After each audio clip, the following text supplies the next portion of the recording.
What's cooking Wednesday, guys? We are back with another deck profile video, and today we are featuring the one, the only Peyton James out of Georgia. So this is his undefeated Vayu Turbo deck that he used to win his recent locals. He has been on Vayu Turbo for quite a while. He believes it is the best deck in the format and loves to argue to that point. But how does he build it? I know for a while he was on 41 cards, and today it appears that he's finally reached that 40 mark and has been able to cut the deck down. So, first things first, we want to say congratulations to Peyton for winning this event and always doing well when it comes to tournaments. He's a very solid player. He does well in GOAT, as you can see from the video before on Time Wizard Tuesday, where he got top 8 in the GOAT format, the larger GOAT format. This is just a locals here that he went undefeated with, but we're featuring his deck anyway because we want to see what he is cooking with his Vayu Turbo list, since he thinks it is the best deck in the format. So first things first, let's jump into this monster. So he is on double Armageddon Knights. So 2 Armageddon Knights instead of 1. Let's change this to Edison format. There we go. So we have it now on Edison format. He is on double Armageddon Knight, so he really wants to make sure he can send his Siroccos, send his Vayus, and send his Elfin to the graveyard. For this week, he tested out playing Elfin over Necrogardna, so he used Elfin instead of Necrogardna.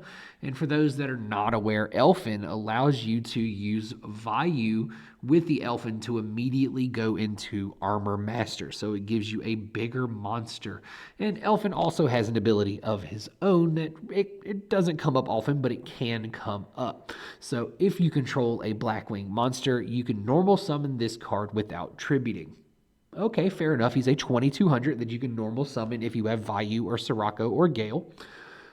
And then when he is normal summoned, you can target one monster your opponent controls and change that target's battle position. So that means you can take something face down, flip it face up. You take something in defense mode like a token, turn it to attack position, and go for a game with that. So pretty strong effect when it comes up, but it does not come up often, as usually you were sending it to the graveyard with your Armageddon Knights or your Dark Greffers. So let's move on to the Blackwing package here. So as previously mentioned, he has the Elfin, the Raven, 1 Gale, the Whirlwind, as that's all you're allowed, triple Sirocco, the Dawn. So he opted for all 3 Sirocco with the Elfin. Fair enough, fair enough. And then, of course, it's not Vayu Turbo if you don't have 3 Vayus, right? You got to have the Vayus in the deck. So there are 3 Vayu in the deck with that. And then he is on 2 Caius the Shadow Monarch, the best Monarch, especially in Edison format.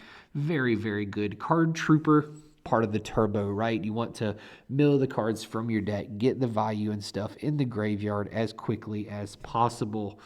And then, of course, the one, the only Chaos Sorcerer. So he was on Chaos Sorcerer, which has seen more and more play in Vayu Turbo. He has been using Chaos Sorcerer for maybe a year or 2, maybe a little longer than that. He was one of the first people I saw putting Chaos Sorcerer in the deck in current versions of Edison. So heads up play there on that Chaos Sorcerer. And then, of course, it's a dark deck, so of course you have Dark Arm Dragon, right? You're not going to not play Dark Arm Dragon. He is the man. He is your dad, right? All right, and then he is on double Greffer, so instead of 3 Greffer, he opts for 2 Greffers, 2 Armageddon. So he's on 2 and 2, a split on those. Instead of 3-1 or 3-2, he is on 2-2 on the Greffers. Then he also has Gores, because Gores is Gores is Gores. Keep calm and drop Gores, correct? All right, so next up is the Plague Spreader Zombie. So pretty self-explanatory, right? You've played Vayu Turbo before. You know why it is here. It can be sent to the graveyard with your Greffer, with your Armageddon Knight, and reused and special summoned. And there's so many great plays with the Plague Spreader Zombie to enable some great synchros. And of course, you can use Vayu to sync into Armed Wing, Special Summon Armed Wing, and then use Plague Spreader to climb into a level 8. And then he is on a triple Rai-Oh package with 1 charge and 1 hamster. So that gives him 2 ways to search for Rai-Oh, and of course, charge itself also helps to thin and mill the deck to turbo the Vayu, if you will. All right, 1 Allure of Darkness, 1 Brain Control, best card in the format. I don't care what anybody says, Brain Control. Lightning Vortex. So this is his hot tech currently, is Lightning Vortex. He thinks there are a lot of aggro decks out there that just push out big fields, and a lot of people who forget to go into Stardust, or they'll just have like Stratos and Neos Alias out there, and he wants to clear them out and get them both out of the way at the same time, get Christia off the field, etc. You know, get the big threats out of the way when your opponent doesn't have Stardust Dragon, and he believes this is the card to do it. So he main decks a Lightning Vortex for those more aggro decks. Barrel from the Different Dimension. Great card. Don't mill that. You win the game usually, right? You draw this, you usually win the game. The Charge of the Light Brigade, as we mentioned, and Heavy MST, and the single Rhoda to search out the Griffers and the Armageddon Knight. 2 Bottomless Trap Hole in his trap lineup. 2 Dimensional Prisons. 1 Mirror Force. Only 1 Oppression, and he does not side the second Oppression. So there's only 1 Oppression in the deck total. Solemn Judgment. Torrential Tribute, and the last card in the deck is Trap Dust Shoot. I know for a while he was on 41 and played triple Dimensional Prison, so it's looking like he cut 1 to bring the deck down to 40. So it's an interesting choice by him to choose that as the 1 card to make the deck 40 when, you know, remaining pre-side things like the Lightning Vortex. And, you know, some people choose to main deck DD Crow as their tech, and instead he chooses to just side 3. So we have 3 DD Crows in the side deck. His side deck really looks like it hates frogs a whole lot, guys. So there are 3 DD Crows, a Lightning Vortex to go for double Vortex. So he really has that anti-aggro stuff in there. The Soul Release, double Compulse, very good card. Compulse is very, very strong in certain matchups. Triple Deck Devastation Virus. He's like, I'm siding this in. I want to draw it. All right, I want to draw it. Speaking of which, he has mentioned to me previously that he has never drawn Soul Release in the past like 2+ years of playing Edison format. He said he has sided Soul Release all the time, has not drawn it once. So I'm not sure why he's still siding it, right? Just replace it with something else because the card doesn't like you. All right, and then triple Pulling the Rug, even more Frog, Diva, etc. hate. So there is a lot of stuff in here for the little decks, you know, the deck devies for the Divas and gadgets and whatever might pop up, right? And for the Frogs. And then we also have the Pulling the Rugs. Oh, so much to stop them. And then a more interesting choice, double Starlight Road in the side deck. So that's very interesting that he chose to side 2 Starlight Roads. Maybe he thinks it's a really good option for Ab-Zero. Usually Vayu does have multiple monsters on the field, so as long as it is not during damage calculation that Ab-Zero is dying, you can use the Starlight Road, you know, to not damage step, whatever, you know what I'm trying to say.